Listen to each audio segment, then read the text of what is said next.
আজ মঙ্গলবার 20 মাঘ 2026 সালের 2রা ফেব্রুয়ারি। মেষ রাশি মেষ লগ্ন এরিস সাইনের জাতক জাতিকাদের আজকের দিনটি কিন্তু মধ্যম প্রকৃতির অতিবাহিত হবে।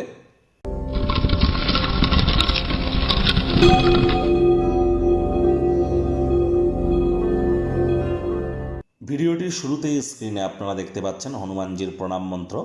মনোজবং মারুত্তুল্য বেগং জিতেন্দ্রিয়ং বুদ্ধিমত্তম বরিষ্ঠম বাতাত্মজং বানরজিত মুখ্যং শ্রীরামদূতং শরণ্যম প্রপদ্যে।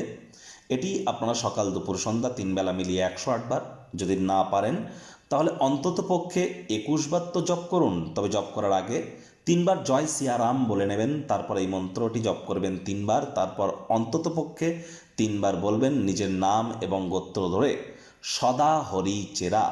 আজকের দিনটি ঘটনাবহুল একটি দিন, কারণ রাহু তো বর্তমানে নিজের নক্ষত্র শতবিশা নক্ষত্রে গোচর করছে, আর বুধ কিন্তু আজকের দিনেই রাহুর সাথে সংযুক্ত হয়ে জড়ত্ব নামক একটি যোগ তৈরি করে দেবে।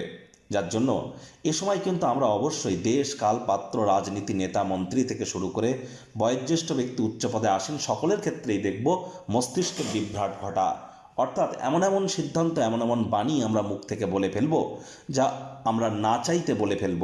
এজন্য শব্দ চয়নের দিকে আমাদের প্রত্যেককেই নজর দিতে হবে। আর এই সময় জীবনের ব্যাপারে, কেরিয়ারের ব্যাপারে, ফাইন্যান্সের ব্যাপারে কোনো প্রকার গুরুত্বপূর্ণ সিদ্ধান্ত গ্রহণ করা থেকে বিরত থাকুন। ফেব্রুয়ারি মাসটি আপনাদের ঠিক কেমন অতিবাহিত হবে? একাধিক সংযোগ ফেব্রুয়ারি মাসে পরিগণিত হচ্ছে। বুধাদিত্য যোগ, লক্ষ্মীনারায়ণ যোগ, শুক্রাদিত্য যোগ, অঙ্গারক যোগ, গ্রহণ যোগ, জড়ত্ব যোগ, একাধিক সংযোগ কিন্তু আছে। আবার বৃহস্পতিও তো বক্রী অতিচারী। তাহলে অবশ্যই মান্থলি রাশিফল যারা দেখেননি সময় সুযোগ বুঝে একবার দেখে বা শুনে নিতে ভুলবেন না।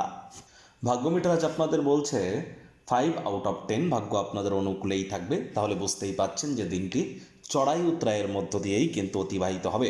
এই ভালো তো এই মন্দ, সম্পর্কের ক্ষেত্রে এবং স্বাস্থ্যগত ব্যাপারে বিশেষ করে আপনাদেরকে অতিরিক্ত সাবধানতা এবং সচেতনতা কিন্তু অবলম্বন করে চলতে হবে।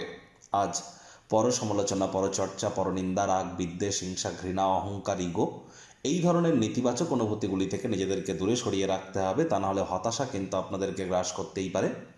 অর্থগত ব্যাপারে আয় ইনকাম বাড়বে, খরচও বাড়বে। দীর্ঘস্থায়ী ক্ষেত্রে যদি অর্থ বিনিয়োগ করতে পারেন তাহলে অবশ্যই আপনারা দীর্ঘায়িতভাবে লাভান্বিত হতে চলেছেন। আর্থিক পরিস্থিতির মজবুতি ইন ফিউচার আপনারা পরিলক্ষিত করবেন। চাকরিজীবীদের অফিসের পরিবেশ এক প্রকার বেশ, বস কলিগদের সাথে ভাব ভালোবাসা বৃদ্ধি পাবে, কর্মে গতি অনুভব করবেন নিজের মেধা, দক্ষতা, ট্যালেন্টের দৌলতে। প্রশংসার পাত্রপাত্রীও আপনারা কিন্তু হতেই পারেন। রাজনীতিবিদ যারা আছেন জনসংযোগ বৃদ্ধি করুন, সমাজে পপুলারিটিও আপনাদের বাড়বে। কোনো কারণবশত আজ অফিসে তাড়াতাড়ি ছুটি হতে পারে। আজ অবশ্যই পরিবারের সদস্যদের সাথে কোয়ালিটি টাইম পাস করে দিনটিকে অতিবাহিত করুন। রাজনীতিবিদরা জনসংযোগ বৃদ্ধি করুন, সমাজে অবশ্যই পপুলারিটি বাড়বে। শিক্ষার্থী বিদ্যার্থীদের পড়াশোনায় মনোযোগ আরও বৃদ্ধি করতে হবে। উচ্চ শিক্ষার জন্য যারা বিদেশ যাত্রার কথা ভাবছিলেন ভাগ্যদেবী আজ আপনাদের পক্ষে নেই। সন্তান সন্ততি থেকে থাকলে তাদের দিকে সজাগ দৃষ্টি আপনারা বজায় রাখুন। হাউস ওয়াইফ যারা আছেন দিনের শুরুটা তাড়াতাড়ি করুন। প্রেমিক প্রেমিকা, স্বামী স্ত্রী উভয়ের ক্ষেত্রেই বলবো আজ না ভাব ভালোবাসা, রোম্যান্স, না তর্ক বিতর্ক, অশান্তি, কোনোটাতেই বাড়াবাড়ি যেন করবেন না। অন্যান্য দিনের ন্যায় আজকের দিনটিকে সাধারণ হিসাবে ট্রিট করবার আপ্রাণ প্রচেষ্টা আপনাদেরকে করতে হবে। শত্রুপক্ষ বিরোধী পক্ষ আজ কিন্তু খুব একটি শক্তিশালী থাকছে না। আজ আপনাদের উচিত ওয়েট অ্যান্ড ওয়াচ পলিসি গ্রহণ করে চলা।